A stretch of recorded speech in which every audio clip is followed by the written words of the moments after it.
No Impressões de hoje, Albiege Fernandes é o nosso destaque. Jornalista de carreira, atualmente ocupa a superintendência do jornal A União. Ela fala dos avanços no periódico, com 124 anos de fundação, o mais antigo em circulação no estado, as conquistas no campo tecnológico e o cuidado com o bom jornalismo. A conversa agora no programa Impressões.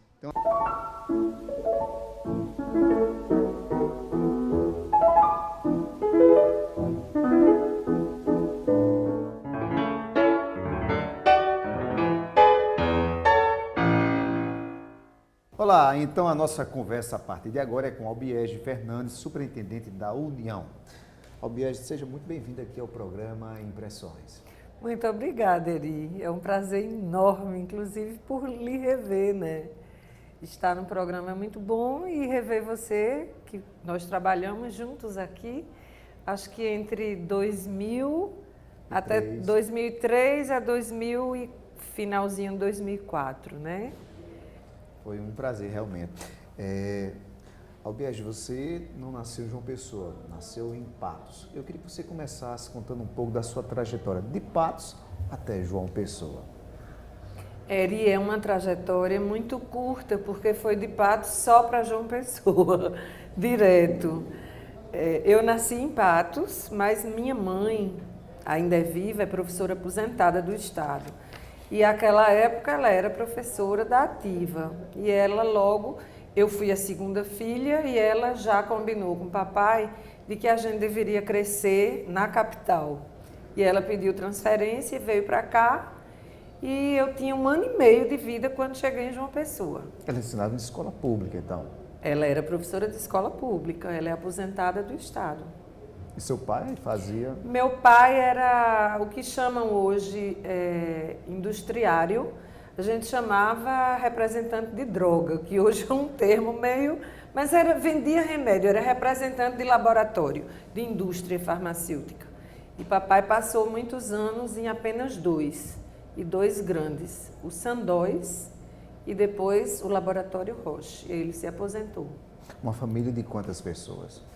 4 filhos, pai e mãe, mas um dos filhos faleceu. Eu tive um irmão que nasceu com uma cardiopatia muito grave e naquela época também tudo era muito difícil, mas papai e mamãe chegaram a levar a São Paulo, mas em São Paulo, infelizmente, o diagnóstico foi igual o que foi dado em João Pessoa.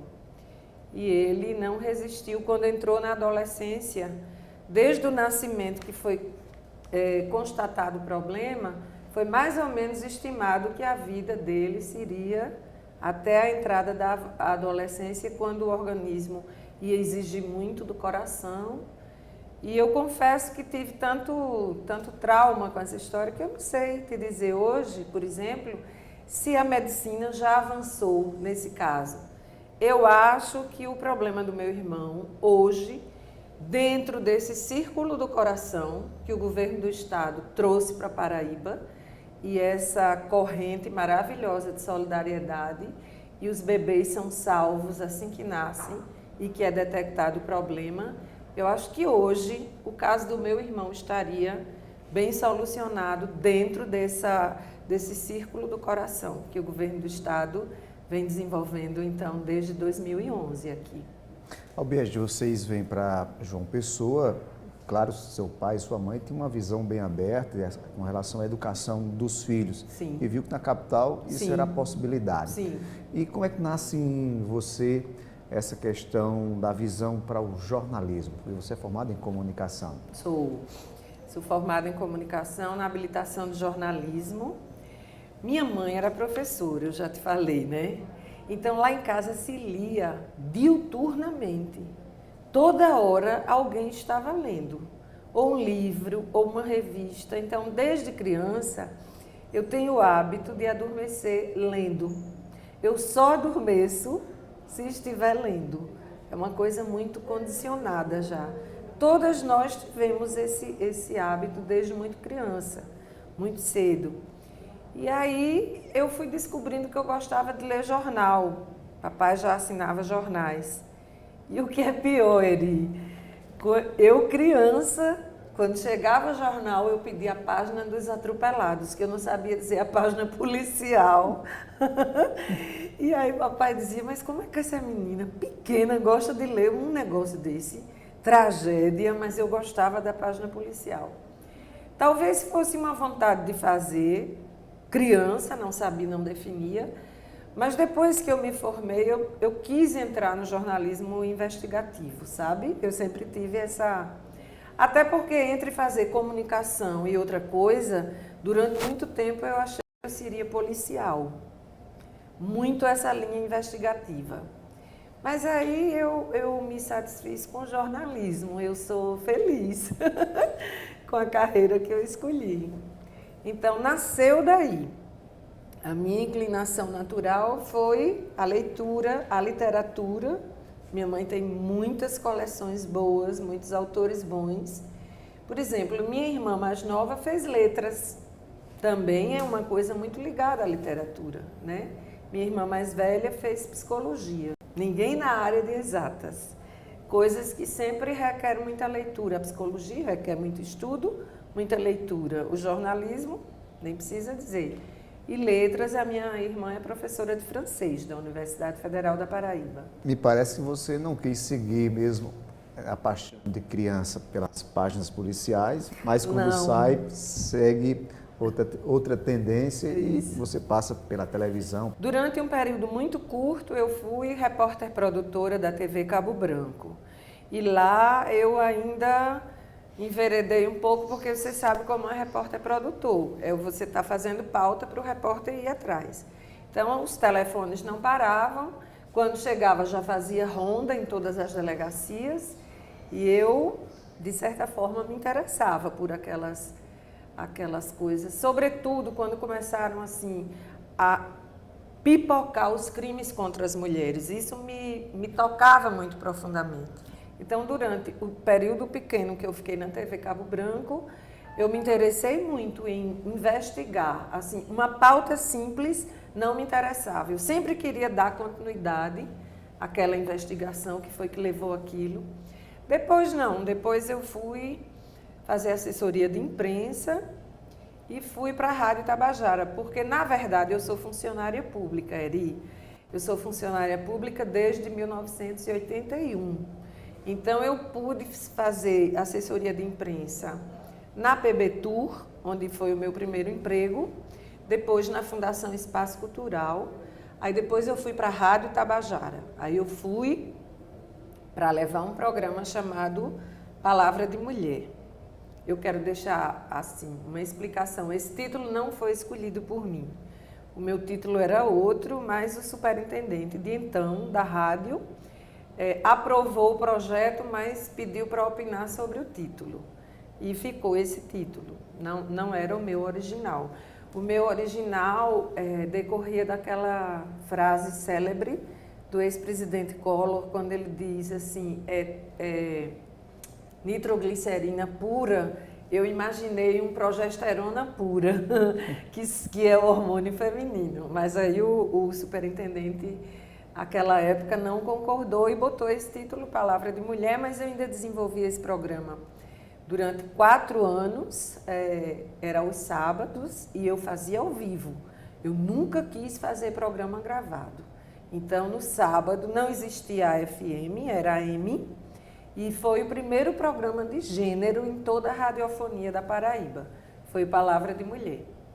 Aqui na Assembleia, você trouxe a mesma ideia que era no programa, lembro, Paraíba Feminina. Paraíba Feminina, exatamente. Eu fui convidada pelo então deputado Ricardo Coutinho para integrar a comunicação legislativa aqui da Assembleia. E aí, nesse momento, o gabinete dele ficou responsável pela implantação da TV Assembleia. E eu fazia parte e tive a oportunidade também de trazer esse projeto para a Assembleia, que foi aprovado, do programa Paraíba Feminina. E eu produzia todo o programa, era semanal também, e a primeira apresentadora foi Raquel Medeiros, que é jornalista também, trabalhou comigo muito tempo não só aqui como depois na prefeitura. Depois outra jornalista, Jeane Rodrigues, foi apresentadora do Paraíba Feminina. E por último, Isabela Vilante, que era uma menina daqui, locutora aqui da cabine de rádio da Assembleia. E eu vi um potencial muito grande naquela garota. Albiege, você teve essa tendência de trabalhar com a mulher, com programas voltados para a mulher, uma coisa que impactou você já na produção de um jornalismo. Sim. E hoje, o que você vê de mudança nessa área? A mulher tem ocupado os seus espaços, o preconceito tem sido vencido? Como é que você vê essa questão? Eu acho que sim, Eri. A partir do momento que nós tivemos uma mulher presidenta, não é? Nós avançamos muito. Há avanços e há retrocessos, porque quando se conquista uma coisa a mais, tem um segmento da sociedade mais conservador que contesta aquele avanço e a gente entra novamente no atraso para discutir que aquele avanço é necessário. Mas isso é uma coisa dinâmica, permanente.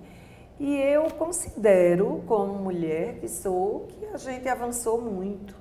Inclusive, eu não dou muita importância mais a isso desde que nós tivemos a presidenta Dilma. Mas eu quero lhe dizer que eu sou a primeira mulher a assumir a superintendência do Jornal União, um jornal centenário, e só em dezembro de 2013 chegou a primeira mulher superintendente, que fui eu. Pois é, esse assunto sobre o seu trabalho à frente da União, a gente vai falar daqui a pouquinho. A gente vai a um intervalo e voltamos daqui a pouco com o programa Impressões.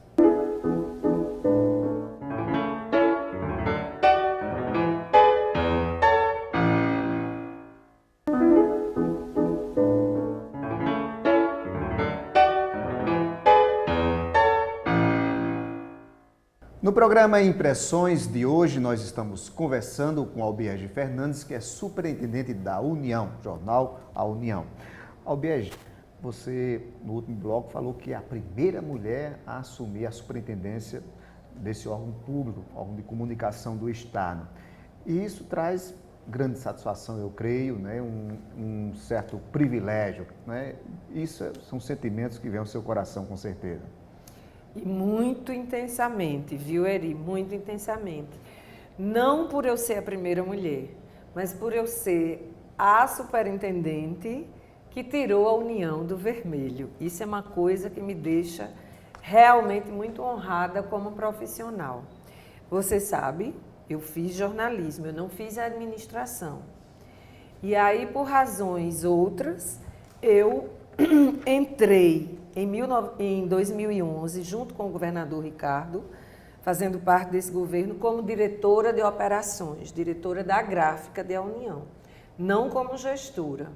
Mas um ano e meio depois, eu fui levada a esse cargo e eu fui aprender, na verdade.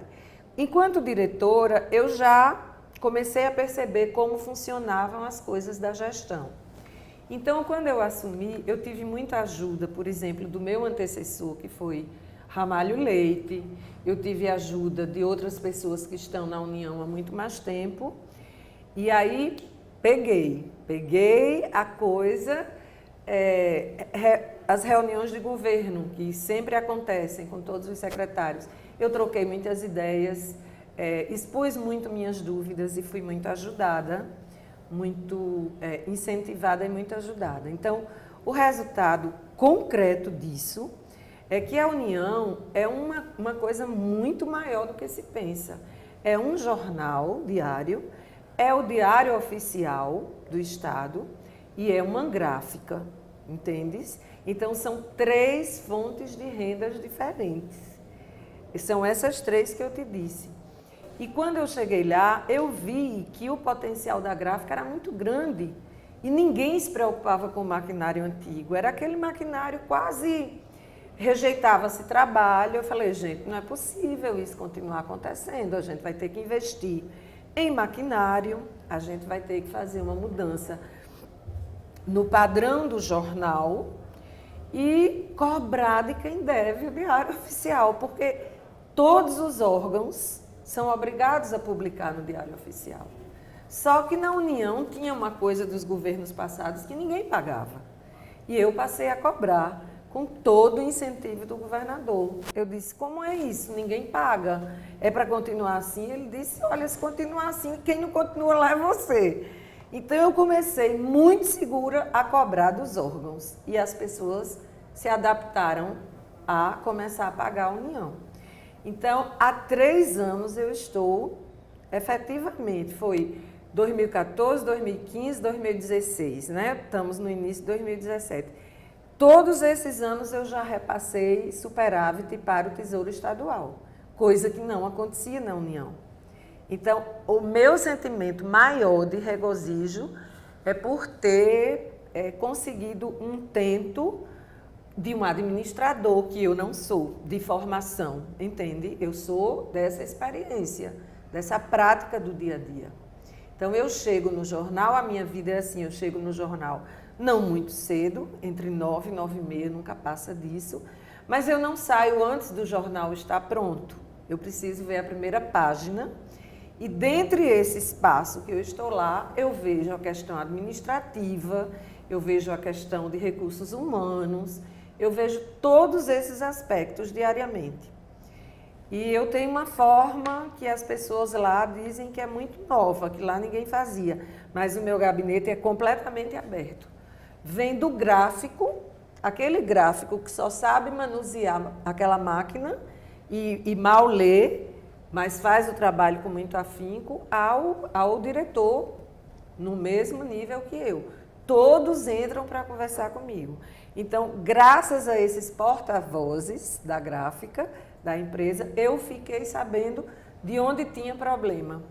Então, vamos procurar a solução. Eu não fiquei desconhecendo nada do local. Primeiro que eu visitava diariamente a gráfica na época que eu era diretora. Todos os dias eu ia à gráfica para saber a produção como andava, tal máquina consertaram, mandava fazer umas peças de ferro aqui em Bahia, tudo era muito improvisado. Hoje a gente tem máquina, Eri, eu quero até convidar você, a equipe, para vocês fazerem uma matéria lá. Temos máquina, nós temos uma CTP, que é uma máquina que anula todo aquele processo de revelação de filme para fazer jornal. Aquilo não existe mais na União. Hoje na União é CTP e é uma máquina da marca Heidelberg. Nós fizemos uma licitação para 4 novas máquinas e a Heidelberg ganhou. Nós fizemos um edital com muita responsabilidade e esse edital afastou essas máquinas chinesas que não prestam.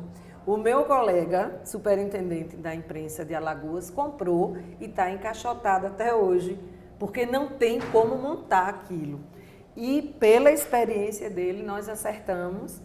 Fui a São Paulo 3 ou 4 vezes, pedi orientação ao diretor industrial da IMESP, que é a Imprensa Oficial de São Paulo, que é um mundo imenso, é um quarteirão.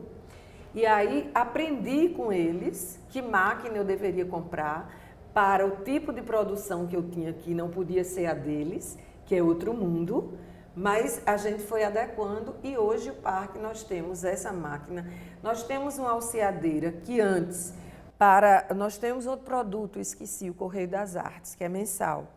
Depois de impresso, a gente levava 48 horas, 2 dias, para alcear, grampear e botar. Hoje a gente leva 2 horas na edição inteira do Correio das Artes, com essa nova máquina.